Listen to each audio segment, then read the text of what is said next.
Welcome to Lovin the Loveboat, a fond and funny look back on the world's greatest cruise ship-based television show. I'm Istvan, singer, songwriter, and TV fanatic. And I'm Michelle, pop culture enthusiast. Join us as we relive episodes of one of the most watched TV series of all time. Occasionally deviating to pop culture charts unknown. So come aboard, we're expecting you for another edition of Lovin the Loveboat. Michelle. Yes. Podcast people, passengers. If ever there was a time that you should have a drink in your hand, I do believe this would be the episode that would demand it. There's a lot going on and not all of it good. Most of it not good, really. Yeah. This episode is an episode where we laugh off sexual misconduct. Oh, gosh. And alcoholism, basically. But, you know, there's a lot of alcoholism in the Loveboat, if I recall correctly. Yeah, this one had kind of a darker tinge to it. Yeah, it did. In a way, you know, kind of weird. Kind of violent. Yeah, well, you know what? Hi, you guys. Welcome back. So glad to have you here for episode, what is it, 29? We don't know. It's a mystery. Sometimes 28, sometimes 29, depending on where you look it up. Right, and as we said, we gave a little bit of a teaser in the last episode that this one deals with a lot of inappropriate behavior. Basically. So let's see who's responsible for all of this. Let's get into the stories, okay? Sure. All right, first and foremost, we have, and I didn't even understand what this was when I first read it, we have Julie's Aunt, written by Barry Blitzer. We also have Where Is It Written? Written by Lon Okun. And thirdly, we have The Big Deal, written by James F. Henry. And Michelle? I'll start. Please do. First we have Mr. Red Buttons.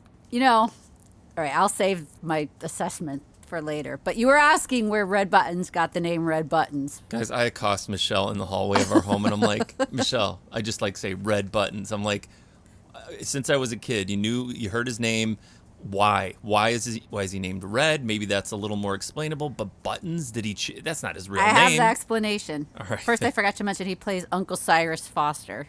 Yes, he does. Captain Stubing's uncle. Mm-hmm. Well, his real name is Aaron Chwatt. Twat? Chwatt. I have no idea how you pronounce that. Okay. Got the name Red Buttons because he used to be a singing bellhop. Singing bellhop. So he must have wore a red jacket or a jacket with red buttons. I have no idea. But he kind of has red hair. But maybe, like you said, it's not his natural hair color. I don't know. He's a mystery. Let's just chalk it up to a vaudevillian mystery. Yeah, I mean, I have always been a little bit baffled by Red Buttons. Didn't dislike the guy, but just was like, just him in general. I just would stare at Red Buttons and wonder, how did he find his way into anything? Different time. It really was. It really, as Mark Maron said in his new special, it was a different time, Mark. Red Buttons, it was a different time. All right, who else is on this upsetting episode? Gene Barry. Yes. He plays Alfred Newberry. Yes. He was just an actor who was in the original War of the Worlds movie, and then a lot of television shows. Oh, cool. Then we have everybody's favorite, Erik Estrada. Oh, Officer Poncherello is on this episode. I love it. He plays Jim Warren. Yeah, see, I kept thinking it was Lawrence, and I was telling Michelle, no, I think it's Lawrence, and she has found otherwise. Yeah, it's usually Warren. He accuses me of not hearing. This time, you and I both. The tables were turned. What'd you say? All right, who else is on? But yeah, Erik Estrada, I don't know if anybody ever watches telenovelas. I do not. But he was in one of the only one I really watched. It was Dos Mujeres Un Camino. Wow, you're talking like Bosley from the last episode. I took my lessons from Bosley. Well, anyway, that was a good soap opera. Then we have Sam Groom. Sometimes I can't read my handwriting. Sam Groom playing one of the most loathsome characters thus far, in my opinion. Brad He did it Collins. great. He did. Yeah, he played a jerk really well. So I was looking him up because he was one of those people you've seen before, but you don't really know where. A lot of television shows, but he was in a television show that I might have to do a little research on now. It is called Police Surgeon. What? Police Surgeon? Yes. What era is that? 82? 70s. 70s? Yeah. Police Surgeon. Wow. Early 70s. Then we have Hope Lange. She played Sandra Newberry. Yeah, she was an attractive older lady. That's what they said in her Oh biography. my Lord, yes, she was. She was in The Ghost of Mrs. Muir, if you ever watched that. I'm gonna now. Then we have Alan Ludden, who played Martin Scott. Oh, I have a question for you. I'm sorry to interrupt. Just based on one thing that he said during the show, is Alan Ludden Canadian? Oh, that I don't know, but I do know he was married to Betty White. That I know, but it's like he was on, what was it, Password? The famously? Password is? Yeah.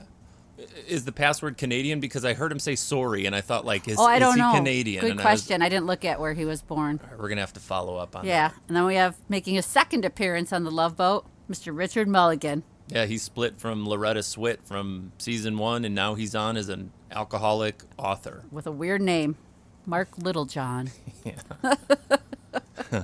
And then finally, who wraps it up? Oh, the lovely Mackenzie Phillips. Yes. She plays Allison Scott. Daughter to the Alan Ludden character Yeah, of Martin I thought she Scott. did a good job on this. She did.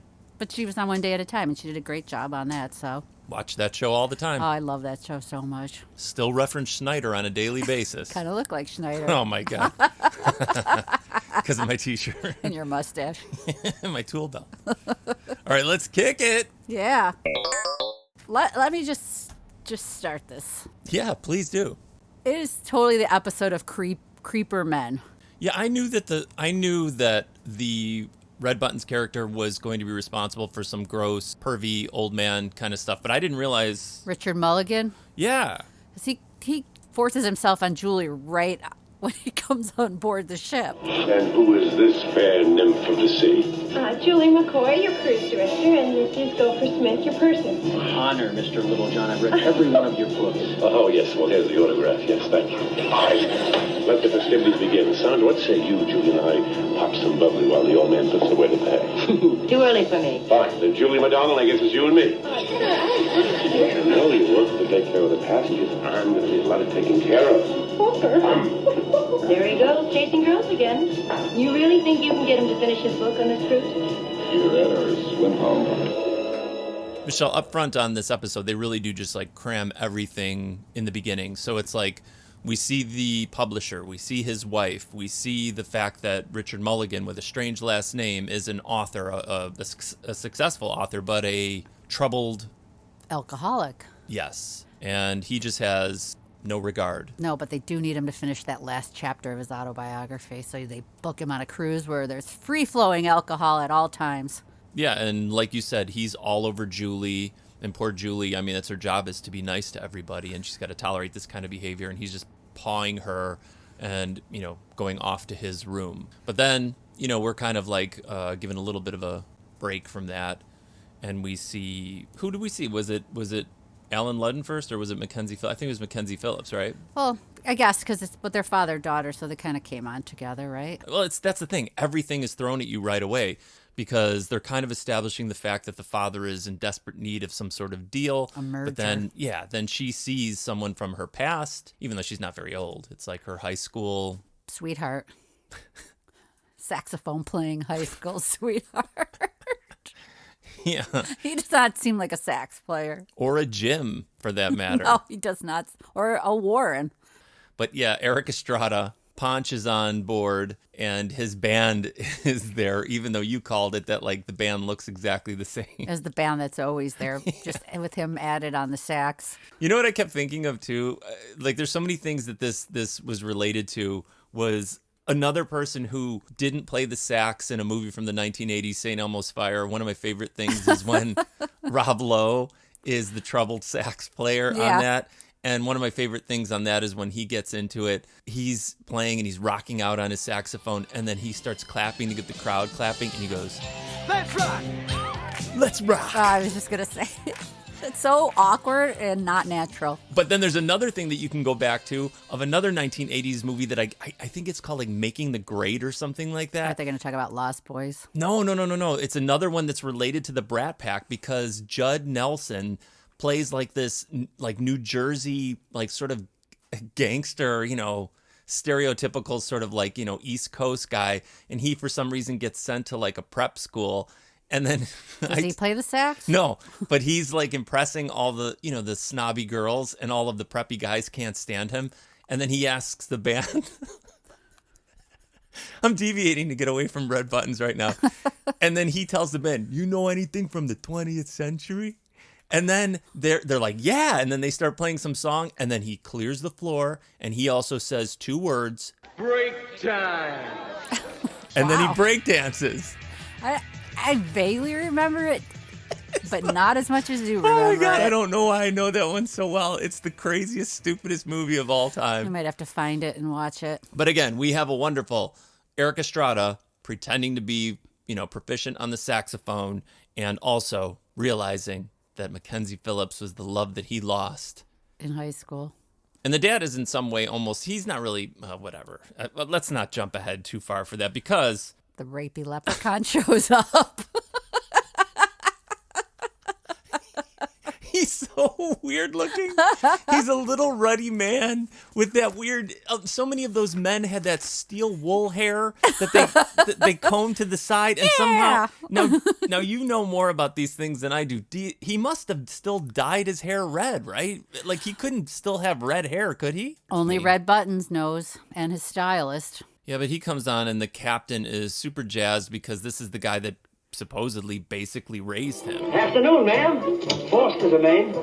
Well, good to see the ship is ship-shape and the girl's a girl-shape. Well, Mr. Foster, we're very happy to see you. We've been expecting you. It's not every day we get to entertain the captain's favorite uncle. I'm Julie McCoy, your cruise director. My cruise director? Yes, sir. Ooh, I hope the other passengers get one just as nice as you. Uncle Cyrus Merrill, or should I say Captain Merrill?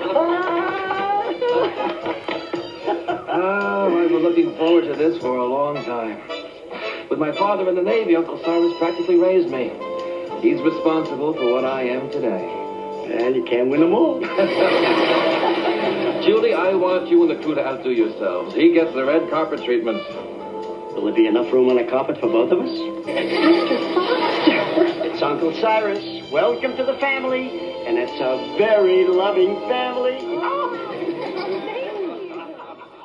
Michelle, yeah. You know that I love when they're on the actual real deck of the ship because it's inconceivable to me, but it's always fun to watch how the actors deal with it. Mm-hmm. So they put this publisher dude out on there with his lovely wife, and he's reading a manuscript and trying to keep the pages from blowing all over the place. Yeah, you wouldn't go to the Pirates Cove or anything to read it. You would sit out on the deck in the wind and the sun.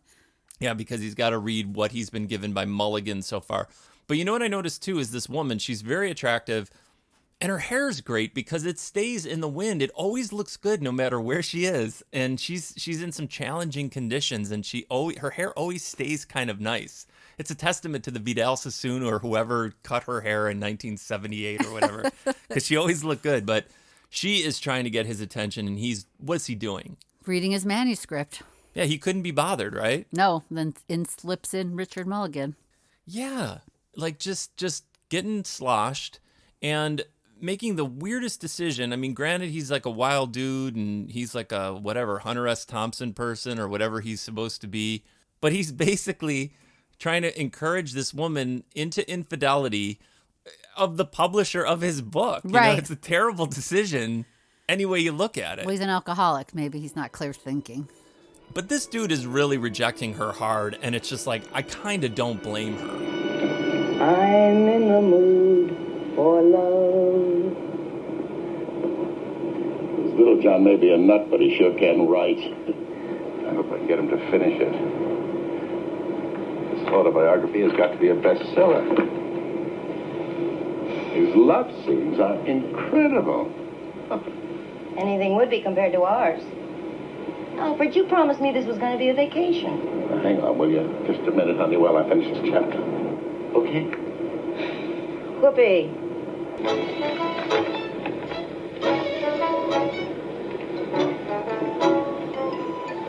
Hello. A little Irish. Mark, why don't you go back to your writing? The sooner you finish your book, the sooner Al can relax and enjoy the cruise. Forget Alfred. Forget him. I'm relaxed, you're relaxed. We'll enjoy the cruise. Let's go forward and get ourselves a little wind in our faces. It'll be cold. Oh, the drinking side, yeah. One drink. Okay, one drink. And then you promise you'll go back to your cabin and write? I promise. One drink.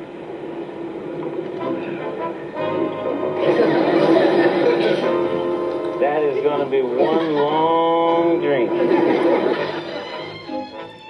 At some point, we see Julie, right?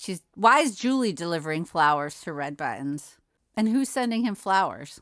You know what? I didn't even think of that. You're right. Like, why would he be getting flowers on the ship?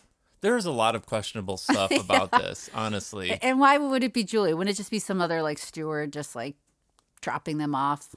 Well, I mean, this is where you get into the Michelle. I don't know. I guess it's because it's the captain's uncle, so...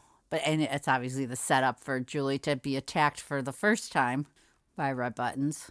He did look great, though, didn't he? That oversized robe. Yeah, with his big puffy robe. And his ascot. Is that what it's called, an ascot? I believe so. But it everything looked giant on him. Like they didn't size him at all properly for his costume. Because he's probably like 2 feet tall, and it's just like... We don't have a tiny robe. I can't believe Julie wasn't, kind of won over by that look. A 20-something-year-old woman with a, 70-something-year-old leprechaun. Horny leprechaun is lunging at her in that cabin. In that weird robe. And then the other thing that is kind of weird about this episode is that the crew really doesn't pay any mind to this sort of terrible thing that Julie is going through, where normally they're kind of on each other's side. Right. And it starts off with Doc just making light of the whole thing. Hi, kid. Hi yourself. What's up? The captain's uncle just made a pass at me. Can you believe that? Well, sure. Hey, don't put yourself down, Julie. You're not a bad-looking girl.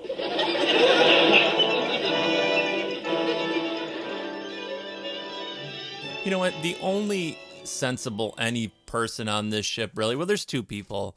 And one is Poncherello, and he immediately, understands full well that he wants to catch up with Mackenzie Phillips. So where do you head to, Michelle? The Pirates Cove. Correct. And so they really just, they kind of really super get everybody up to speed when they're having a little libation. Jimmy, we had such great times together. What happened to us? I got busy with my music, started traveling a lot with the band. Yeah, well, I guess that's the same thing that happened to me. After Mom died, Dad was all alone. He got to depend on me. Yeah, you two were always close. He's had some rough times, If he could just clinch this merger. I've got to make it happen. Hey, take it easy. If it's not this deal, there'll be another. I don't think so, Jimmy. He's down to his last card. And then their moment of reunion is destroyed by one of my least favorite things on this planet, Michelle. That is? Male overconfidence. Hi, Allison. Hi, Dad. Mr. Collins? Brad, please. Right. This is Jim Lawrence, an old friend of mine. Hi, Jack. Lawrence? Well, what do you say the three of us play a little blackjack before dinner? I don't know how to play. You stick with me, honey, and I'll teach you everything you ever need to know.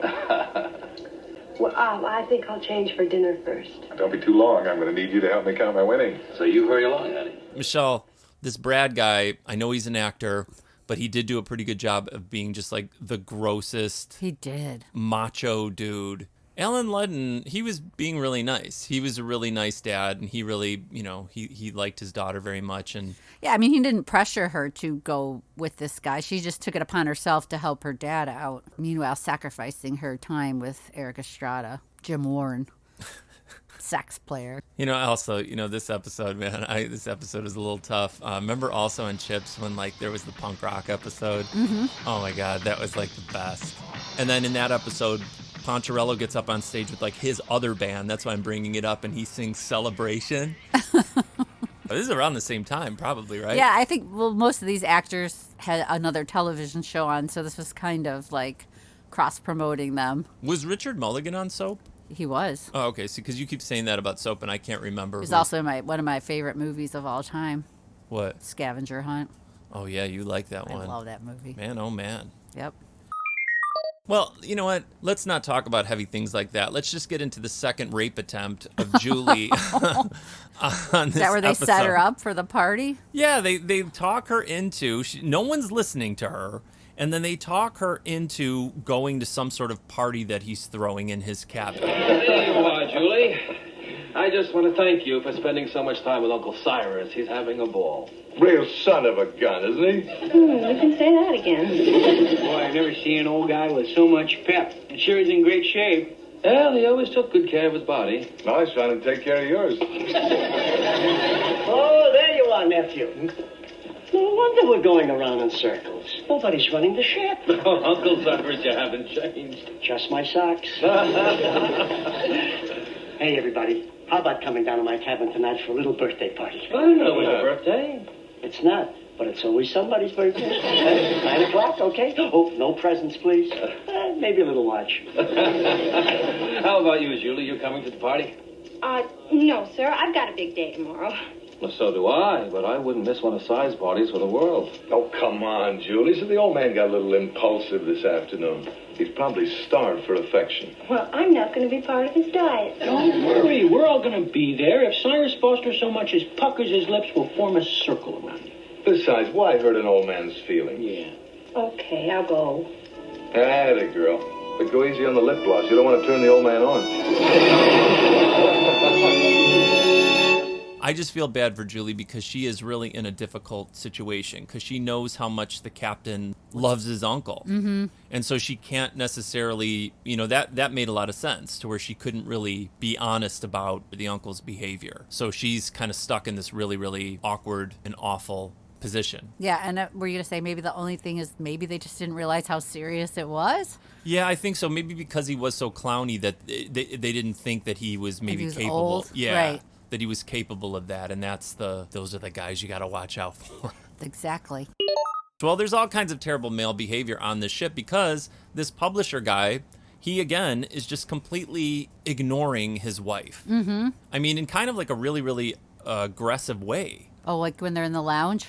I don't know where they were. It's just... Yeah, they were in the lounge after dinner having drinks, I'm assuming, and then I forgot how he compared her to a neck.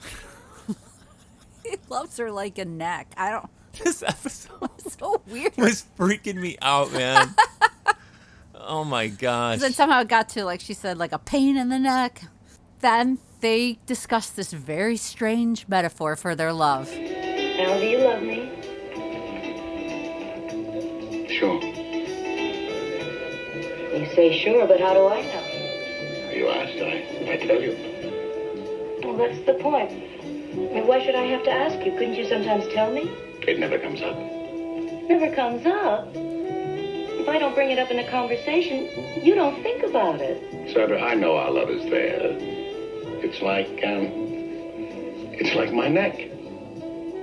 Your love for me is like your neck? Sure. I know it's there, but I don't think about it. Unless it rains. Oh, terrific. Every time it rains, you love me. No. Every time it rains, my neck hurts. So what it comes down to is your love for me is like a pain in the neck. Wrong.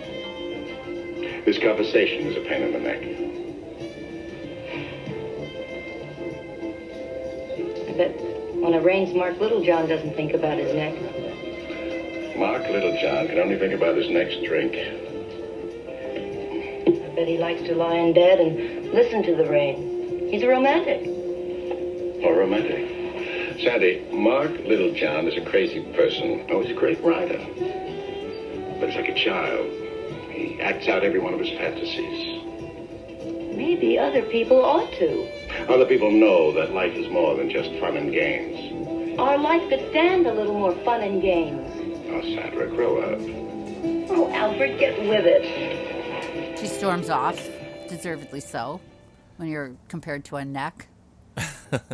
Well, you know what we're forgetting is like, and I because it goes by so quickly in the beginning, is that she just thought that they were going to be on the cruise together.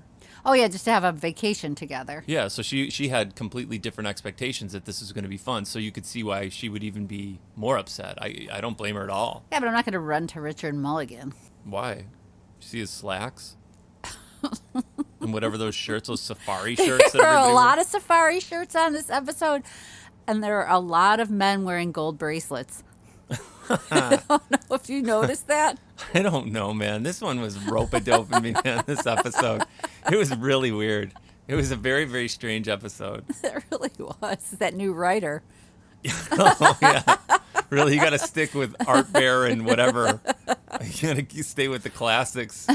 Keep this thing on course. Oh, yeah. Yeah, so she's out of there. The wife is gone. I don't blame her because this he's just being such a tool to her. It's just like completely bizarre. And so, yeah, and then you got Richard Mulligan. Swooping in. Yeah. Like, the husband is engrossed in work, but Richard Mulligan is just doing whatever. Like, 'cause then it's the next day, and I did like that they were on location. Oh, yeah. Was it Puerto Vallarta? I have no idea. I believe it was because the captain expressed his love for Puerto Vallarta. Oh, yeah, he loved it. And Fred Grandy was burning his chest in the sun in the afternoon at some point. Getting a nice V tan. Getting a beautiful, like, he wanted to look more like Red Buttons. Get a nice At least red take your going. shirt off Yeah. all the way. Well, speaking of red, it wasn't short after that Julie goes to the party, and she's the only one there. Are you surprised? Welcome to the club, Cyrus. Hello, everybody. Where is everybody? Oh, they'll be here in a minute. Oh. Why don't you have a drink, Julie? Something to get the ball rolling. Well, I was hoping the ball would already be rolling. You sure the others are coming? Oh, they better. I just opened up a fresh can of peanuts there on the nightstand. Aren't you old enough to be my grandfather? Forget Sun City. This is Fun City. Stop it! Oh! Mr. Foster! You can call me Cyrus. What are you doing? I'm proposing. Well, behave yourself and let go of me! I like your spunk, girl. You and I can make beautiful music together. Get yourself a tape deck. Oh, come on, Julie. Don't play so hard to get. I'm really a nice guy once you get to know me. I draw on people. Plant yourself on somebody else. Oh, Mr. Foster, look, what on earth is that couple doing out there? What couple? Is it something I said? Once again, he's in a weird robe. Once again, Julie has to fend him off. Yeah, and she gets out just by, Oh, no, by telling him there's a couple outside the porthole, like kissing or something. just something To distract salacious, him, yeah, yeah. that could get his attention. It worked, and she slips out the door, and then she goes to like scold the crew for selling her out. Yeah, while they're playing cards. How could you not show up? How could you leave me there all alone with that old lecher? Julie, he called all of us up and canceled. Yeah, he said he wanted to catch up on his sleep. Oh, that's not all he wanted to catch up on. Oh, the sneaky, devious, deceitful tricks. Yeah. Sounds like your technique, Doc. You guys, that is not funny. This man is nothing but a wolf in senior citizens' clothing. Well, maybe you should speak to the captain. Oh, yeah? And say what? And tell him the truth. Say, Captain, your uncle is a dirty old man who can't keep his hands to himself. Yeah, that sounds like a good idea to me. Oh, yeah, that's terrific. You guys, the captain happens to idolize his Uncle Cyrus. I can't do that. I'm just going to have to stay out of the old goat's way. Yeah, sure. Why not? It's a big ship. Want to raise the ante again? Yeah, it is wild. It is really wild, her just being thrown to this little tiny wolf. Red-headed wolf. Yeah. What else was he in? Like, what's something that Red Buttons was in that, like, would have been famous? Can you think of anything? He had his own show, didn't he? You're asking Red the wrong Button guy. show. He did? I'm pretty sure he did. Man, they gave everybody a show back in the day. It was like early, like not in the 70s, I don't think. It was like earlier, much earlier. Yeah, like some like early like live in New York TV show where you're singing songs and throwing pies in each Right, other's it's like a faces. variety show. When entertainment was a lot easier than what it is. Yeah, the Red Button show, 1952. Like it was just like a variety show or something? Yeah, okay, here's something weird. This is saying the first episode of the Red Button show was October 14th, 1952. Also, as I pointed out the other day, that this Loveboat episode aired on October 14th Oh. in 1978. And as we all know, Another demonic event took place that day. it's my birthday, October 14th. What does it all mean? I don't know. Means it was a great day in television history and in life.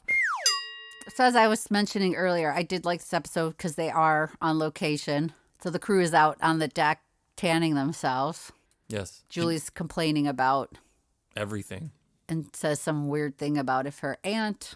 This makes no sense. No, and that the whole episode was called Julie's Aunt based on this one little section. It's really weird. Like, that's weird that it's titled that. Yes, it's a section that they saved towards like 3/4 of the way through the show, and it's so unnecessary. It's weird. It's Right. really weird. Because he doesn't even do it well, really. He looks like a hideous Andrew sister. And what we're talking about is they finally decide on one of the guys dressing up as her aunt as a police officer. Right. And they choose Gopher. And it is just so strange. It's such a strange choice. I didn't understand it at all. And that she that they put her in an actual police gown or police gown, police. You're making zero sense. Neither does this episode make zero sense.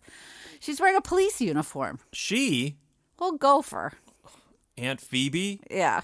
it's wild. I didn't get it at all because it doesn't make any sense as far as how they're going to catch him or something like that. And even that gets more confused later on where Red is chasing after her again. And then she's supposed to ring some kind of bell and he's gone because the captain sees. That would have been I don't know. I don't know what to say. I'm sorry. Michelle, take over. Steer the ship. I forgot about the bell part. That's what Gopher was supposed to come on as soon as she rang the bell. And of course, typical, he was running away from the captain, so the captain didn't see him in drag. So she had to fight him off for a third time. Then finally, Gopher shows up. Yeah, and then, that's like pretty classic where like Red thinks that it actually is a woman for a moment, starts hitting on Gopher for a second, then realizes it's a man, and he comes clean, doesn't he, Michelle? He does. You're a guy.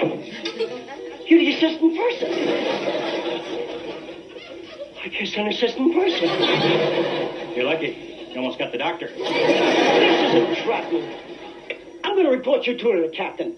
Go ahead, Mr. Foster. I'm sure the captain would love to know what caused all of this. I don't know why I carry on this way. I was married to Edith for 32 years. Rest her soul. And never once.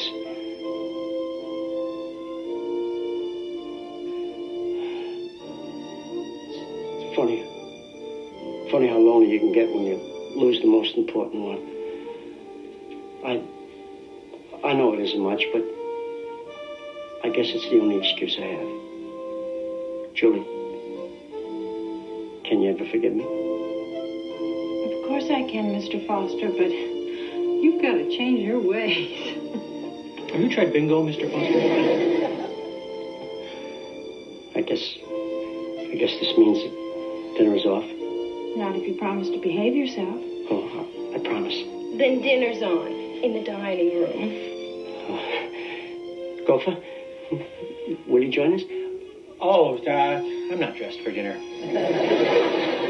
See you back at the precinct.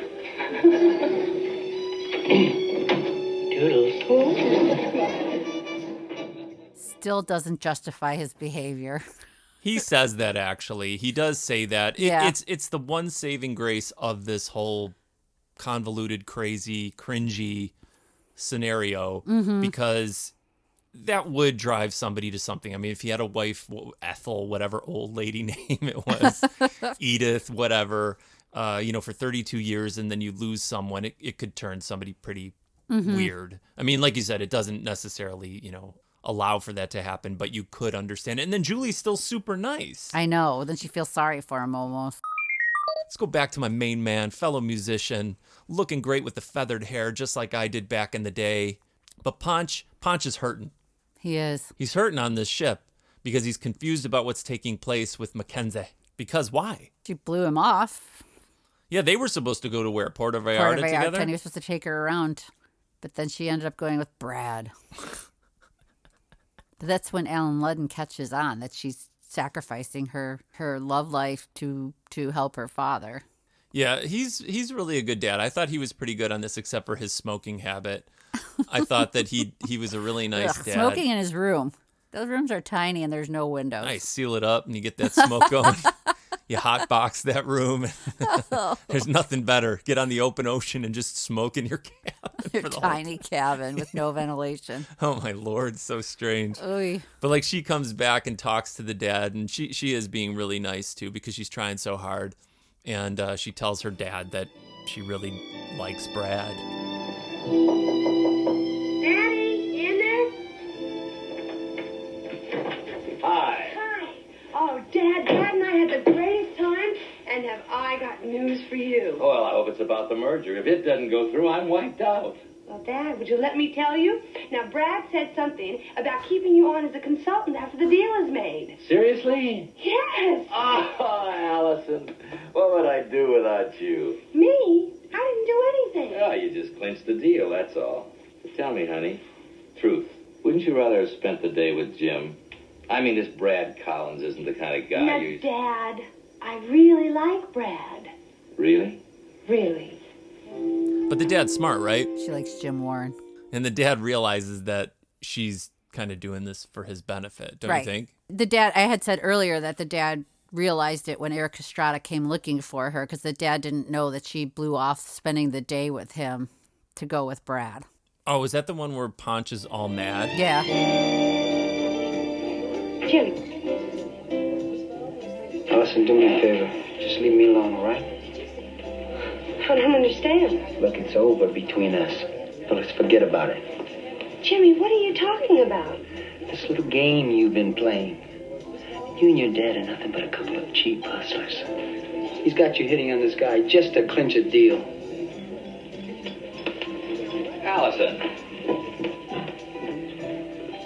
Jim, it was all my fault. I wanted this deal so badly that I closed my eyes to what was really happening. Allison was just trying to help me. Please, forgive her. Well, forgive me. Listen, Mr. Scott. I'm in love with your daughter. But she... Leave it to me. I'll straighten this out. Yeah, this was my only favorite part of this episode, I think. Because the dad tells the guy to shove off. Marty, look at here. I found my dancing partner. Forget dancing for a minute, Brad. Let's talk business. Later, Marty. No, now. Allison, wait for me at the table, please. Thank you. What's this all about? Look, I came on board to discuss a deal. Allison is not part of it. Just who do you think you are laying down rules to me? You need this merger, Buster, and you need it bad. I don't need it that bad. The deal is off. You know what I mean? He's Right. like really laying it on him. And it's just like he probably had no intention of doing anything. He was just there for a good time. Maybe, but... Or he was maybe going to do the merger, but then he saw the daughter, and it was like, I could add another element to this. But we totally bypassed the whole part of Richard Mulligan taking the wife Oh, that's right. of the publisher to Puerto Vallarta as well. Oh my God, this episode. And try to take her for the best margaritas and hotel room with a bedroom. With the like hand-carved 4-poster bed. Ugh. Oh man, it's so weird. This episode, I'm sorry everyone. My apologies. It really did a number on me. It really did. Yeah, because she leaves the husband earlier. She's pensive on the deck of the ship, all, wondering, is my marriage over?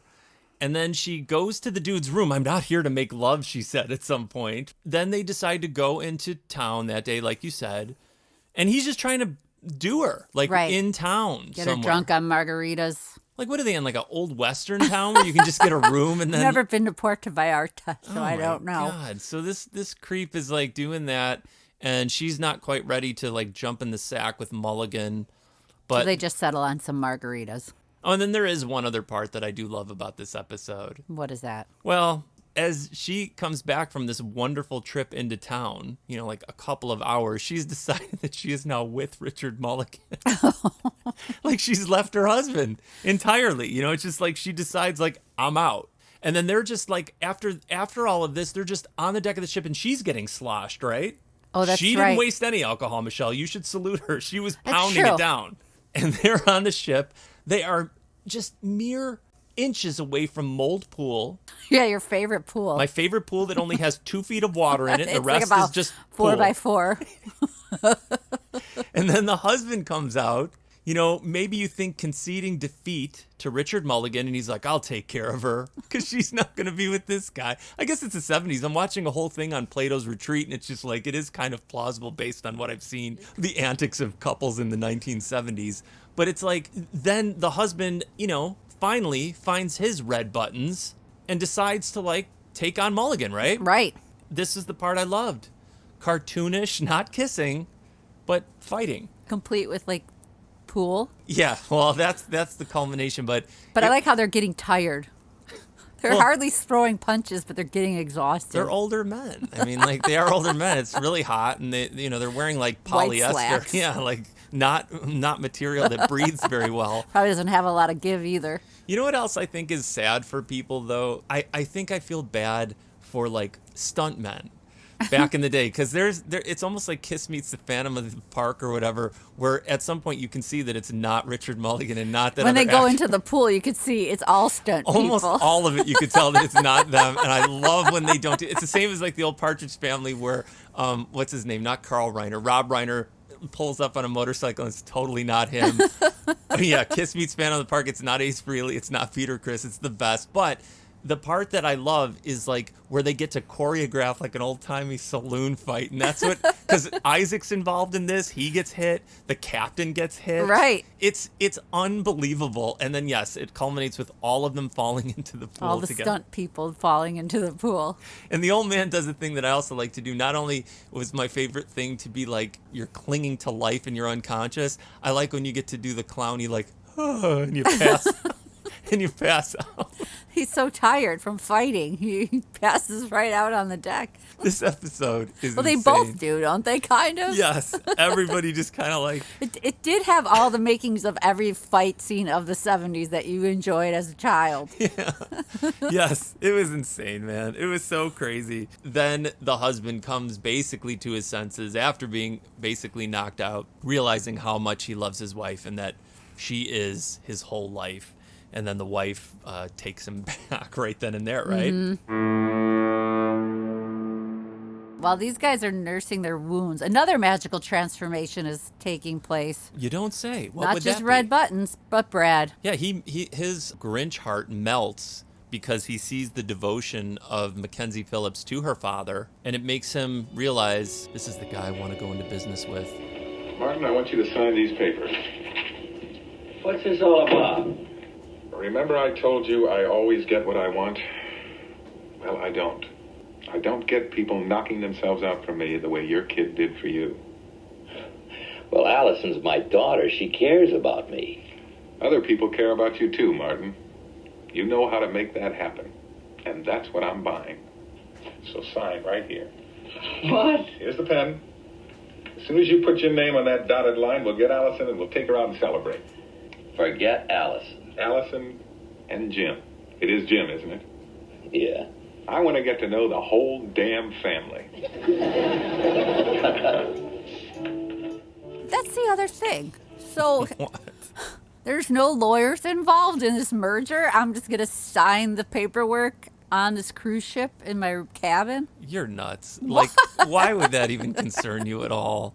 Because it's a merger. Well, maybe he's a lawyer too, He's a He powerful didn't even guy. read it. He just signed it. He knows what it is. No, I don't know. No, I know. I know it's a television show and I get too caught up in realism. The But bottom line is the merger goes down because he saw what a good man Alan Ludden is, potential Canadian. And we all know the Canadians are nice, so maybe that's it. I'm assuming I'm going to go on, I'm always wrong, but like, I'm going to say that he's Canadian. And it's like, yeah, he sees that and then happily ever after, he's going to be in business with this guy that is going to break bad on him at some point. But for now, he's saved from the poorhouse. maybe they could give Erik Estrada a job so he doesn't have to be a life on the road as a sax player.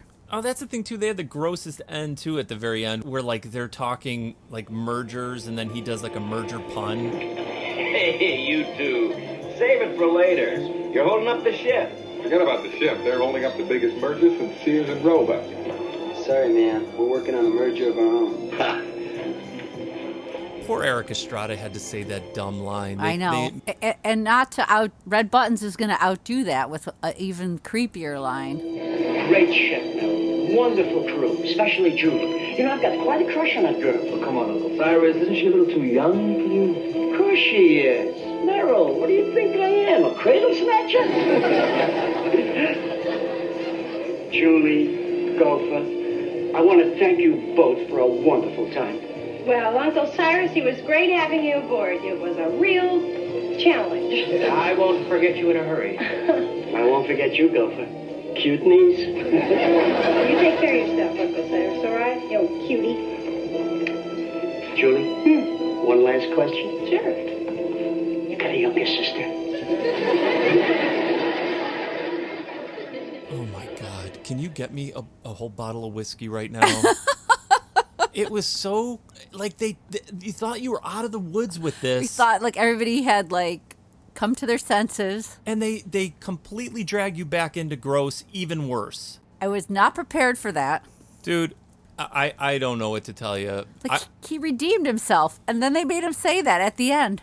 And this is the thing. We thought there was going to be tons of inappropriate stuff. And they do basically say that his behavior is wrong, but they still made it, like, funny in a way, and it's not at all. No. It was so gross. Nothing about it is funny. Oh, my gosh. Did we cover everything? I think we did. Yeah. I feel like I've been punched in the fight on this one for some reason. We've wrapped it all up. It's a confusing episode with too much going on, so we can end it in a little chaotic way. You guys, I need to put a poll on this. Did you enjoy this one? Did you not enjoy this one? Were you as creeped out like we were? Spotify listeners, check the polls. I definitely will ask something. This will be a very serious question. There will be no humor involved in this one, I think. All right, well, we're in the same sort of like ballpark on the next episode, you guys. Billy Crystal is the villain who's responsible for what's about to happen. And it's completely weird in a lot of ways as well. But I do think it'll be more enjoyable. And there were some kind of enjoyable parts to this one. I mean, I think some of the people did some good stuff. So, yeah, meet us back here, you guys. Check out the questions for you Spotify listeners. And until next time, I am Istvan. I'm Michelle. Captain Stubing, please come to the bridge. And we are Lovin' the Loveboat. Maybe not this time. Come here, Michelle. Yeah.